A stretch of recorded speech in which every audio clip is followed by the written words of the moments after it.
Namo Bhagavate Vasudevaya.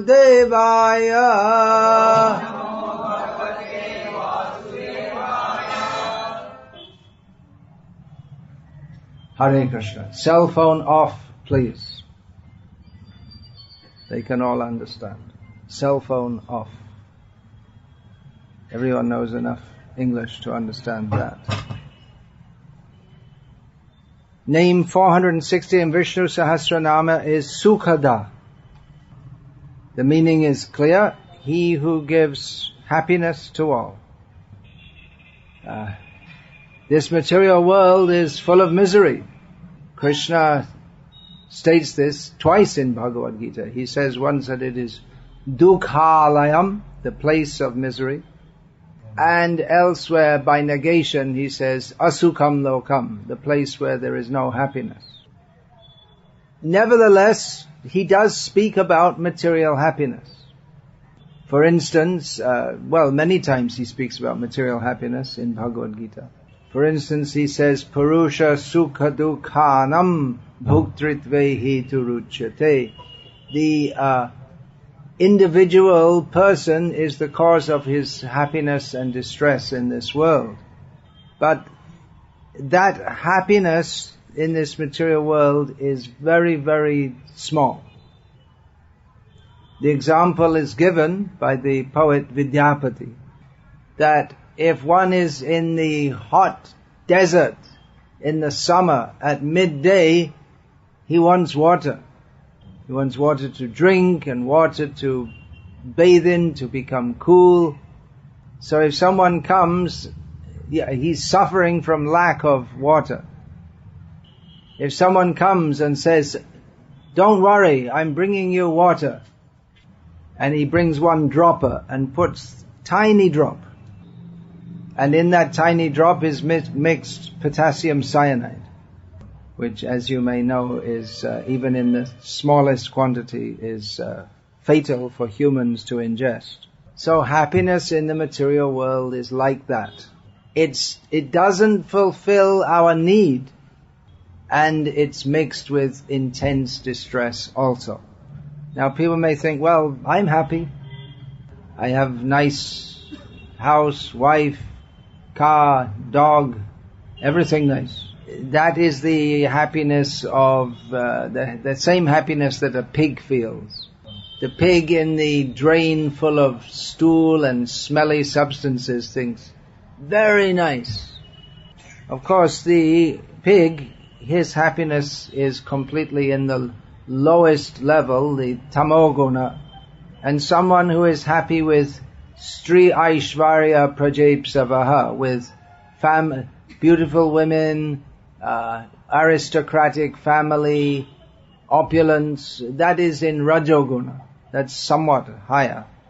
But it's like analyzing how much potassium cyanide is in the drop of water. Even a tiny amount is sufficient to kill you. But even the happiness of the materialists, that's also given by Krishna. Some different people, they want different kinds of happiness.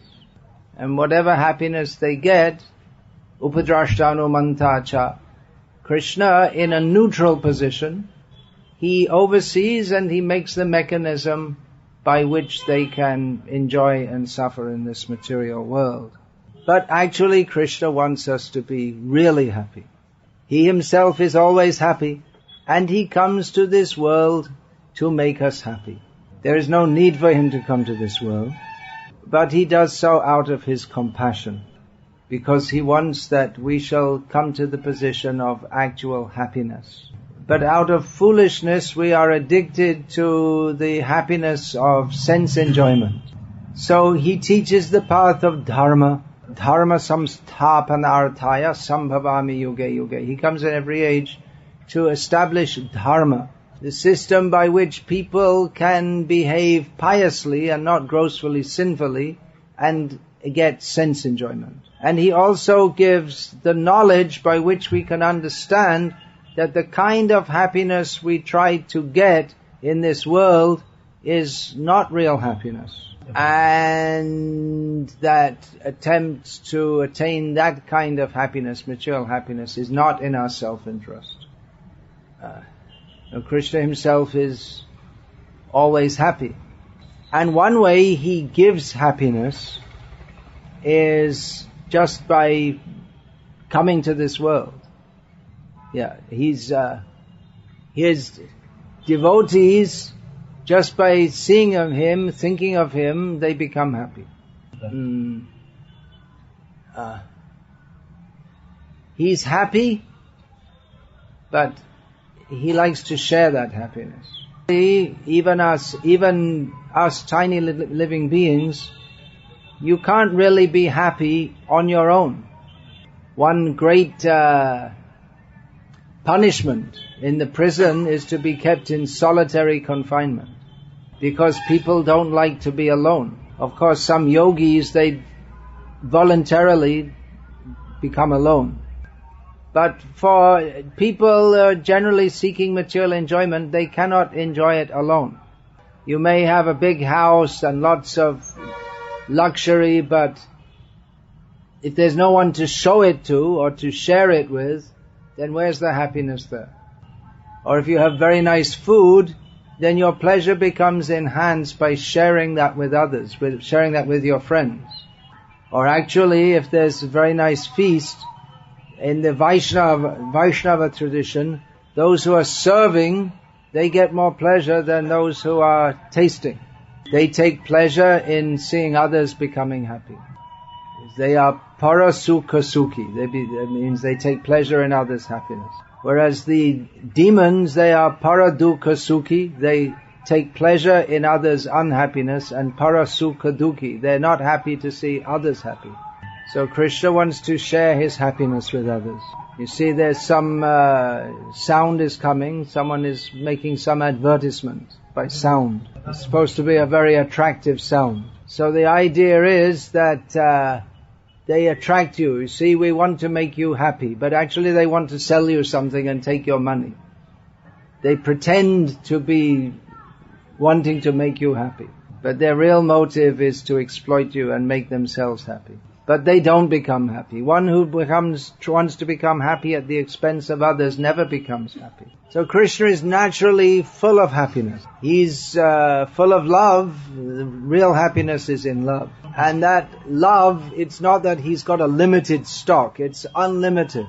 It's overflowing. And he wants to distribute that to others. The real happiness is the happiness of love. And love means sharing with others. Love means to want to try to make others happy.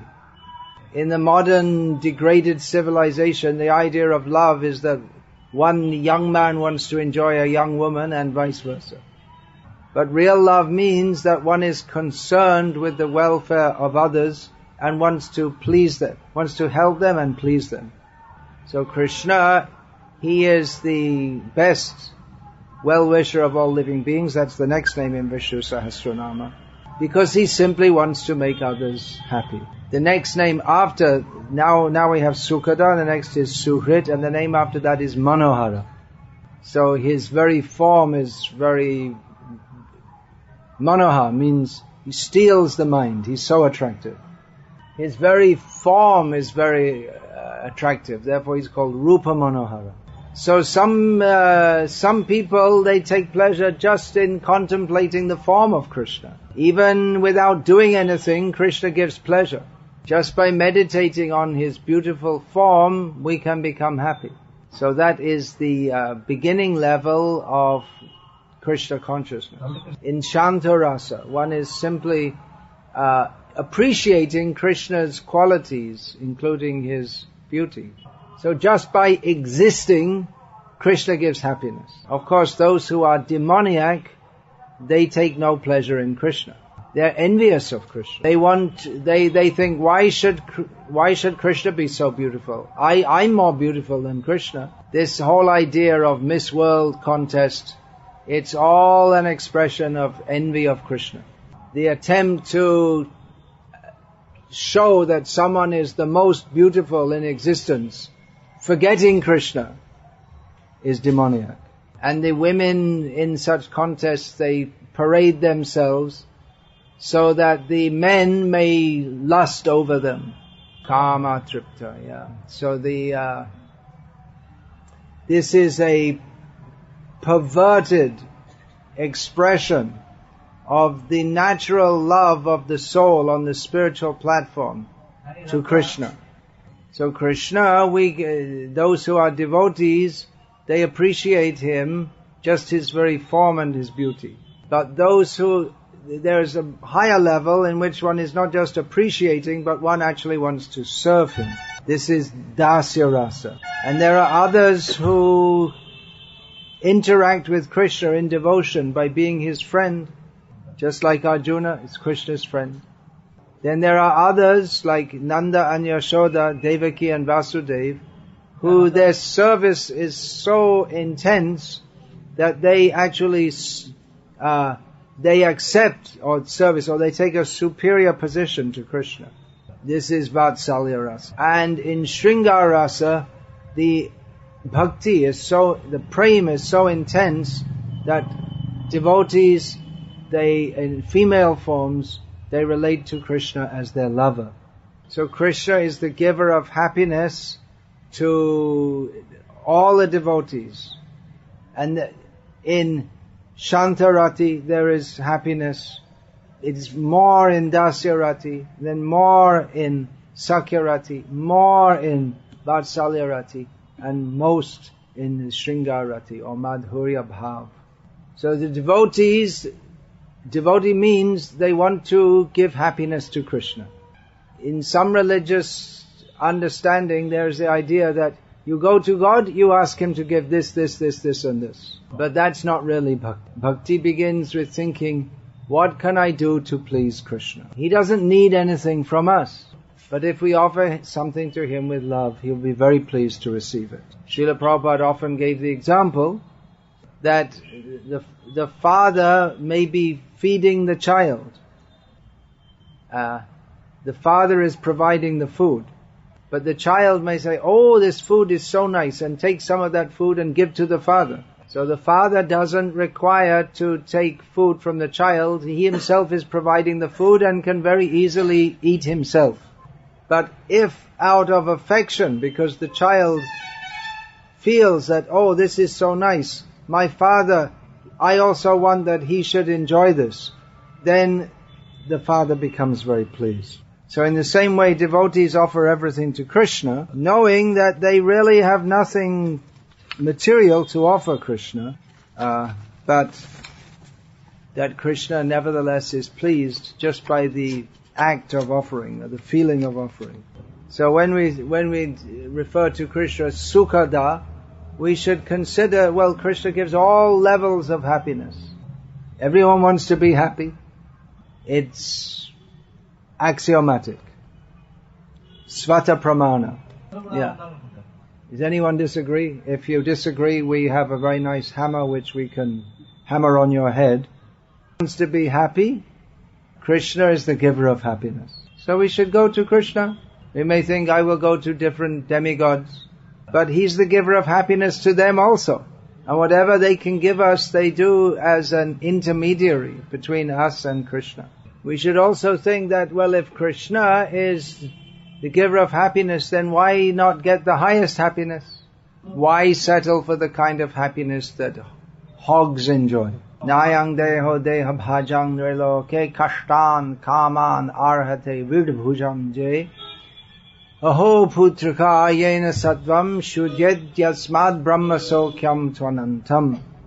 Rishabdev says that having attained this human form of life, we should not try to get sensual enjoyment, which is also available to hogs, but rather we should undertake tapo divyam, divine austerity, by which our existence can be purified and we can attain to Brahma Sukh, or spiritual happiness.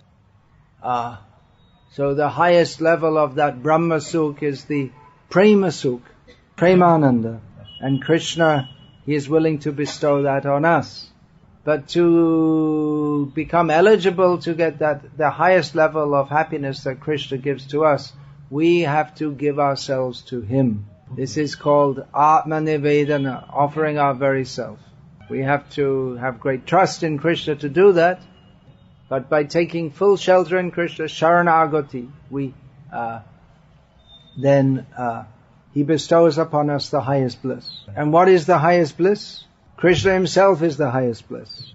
So when we say Krishna bestows on us the highest bliss, it doesn't mean that we become Krishna, but that he gives himself to his devotee.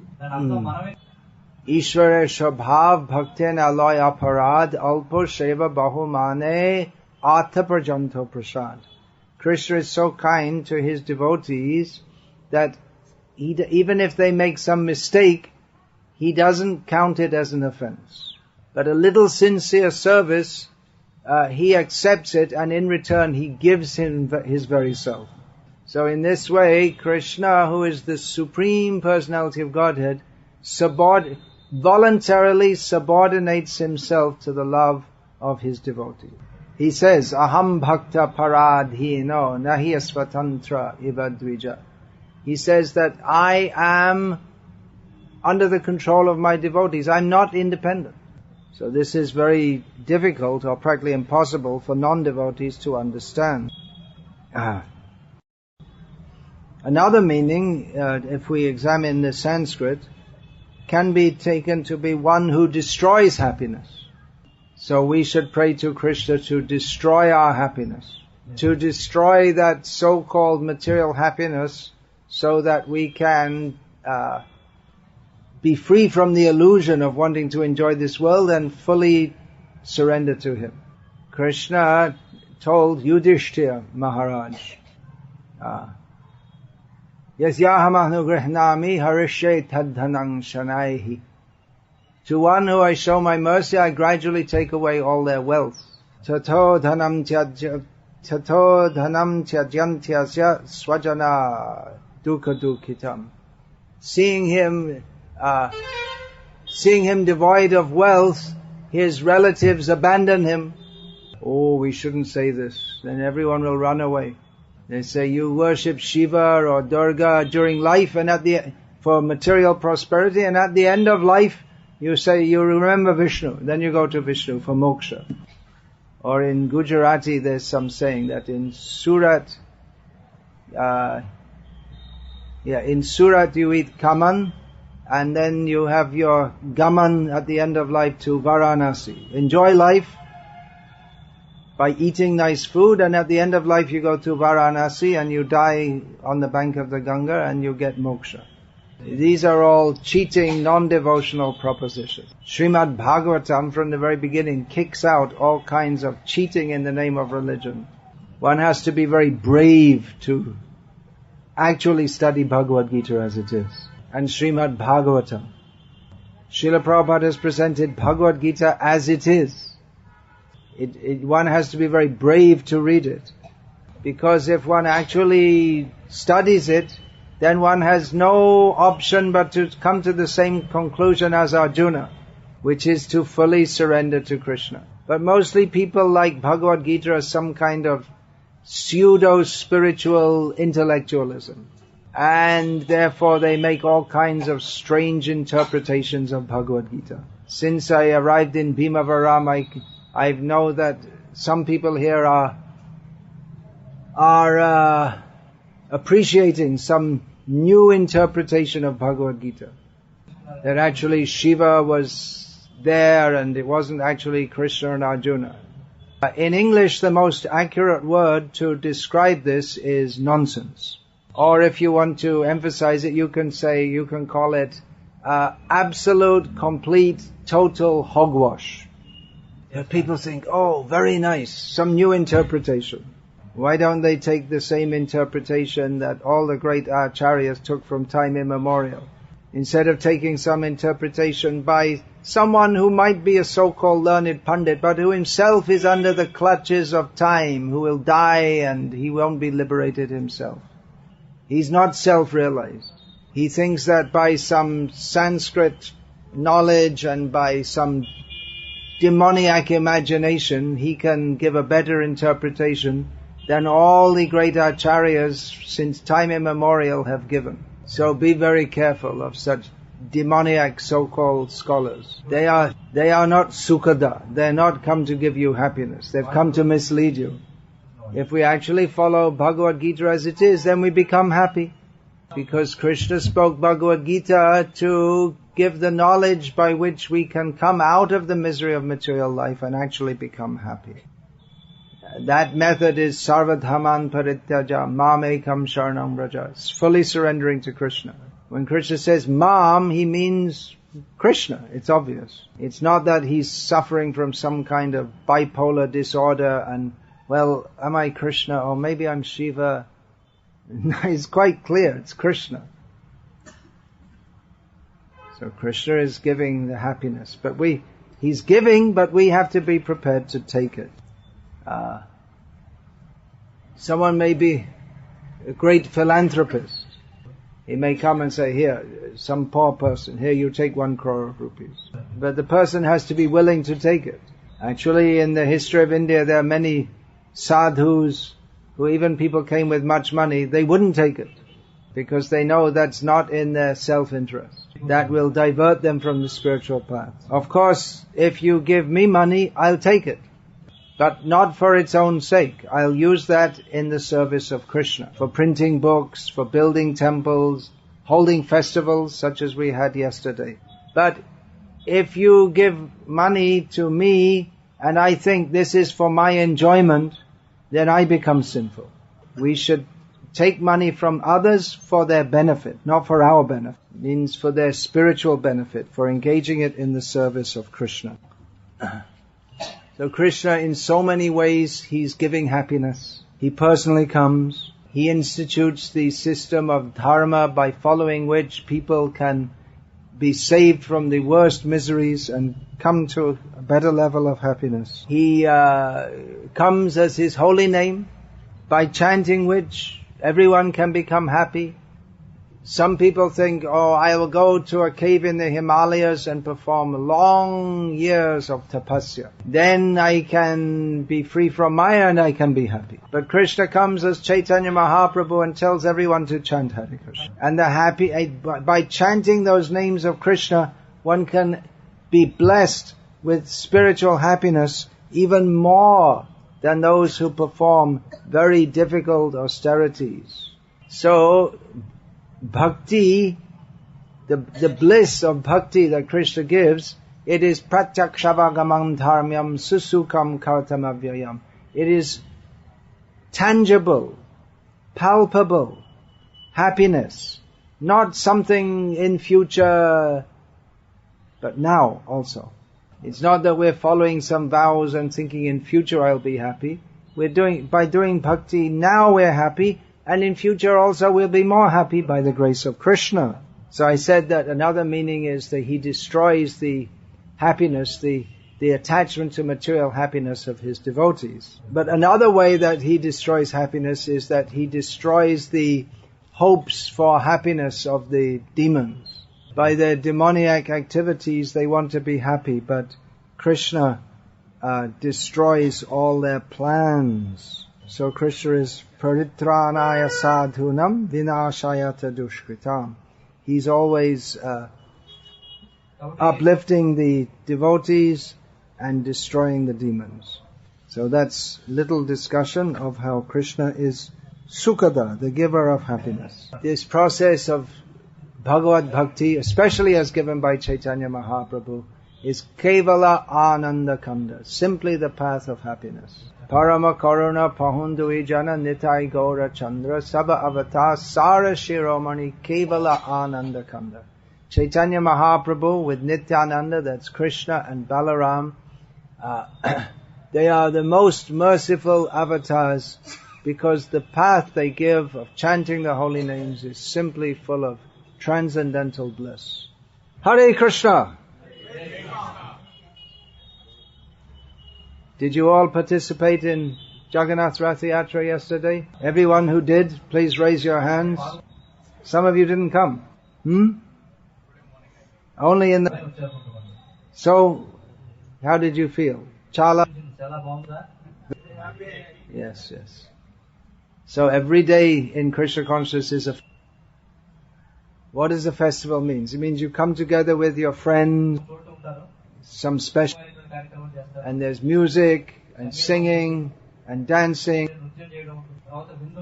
So every day in Krishna consciousness, because every day we praise Krishna, and Krishna is special. We come together with all our friends, devotees, and we sing and dance and take nice prasadam. So always be happy in Krishna consciousness. Don't be misled by this nonsense, modern so-called civilization, which simply destroys all the good qualities of a human being. Kaling sattva harang pungsam. This age of Kali simply takes away all the good qualities of people. But the great advantage of Kali Yoga is Hare Nama, Hare Nama, Hare Nama Eva Kevalam, Kalau Nascheva Nascheva Nascheva Gatiranyata. Simply by chanting the holy names, we can achieve all perfection. In fact, it's the only way to do so. So, any question about this, please?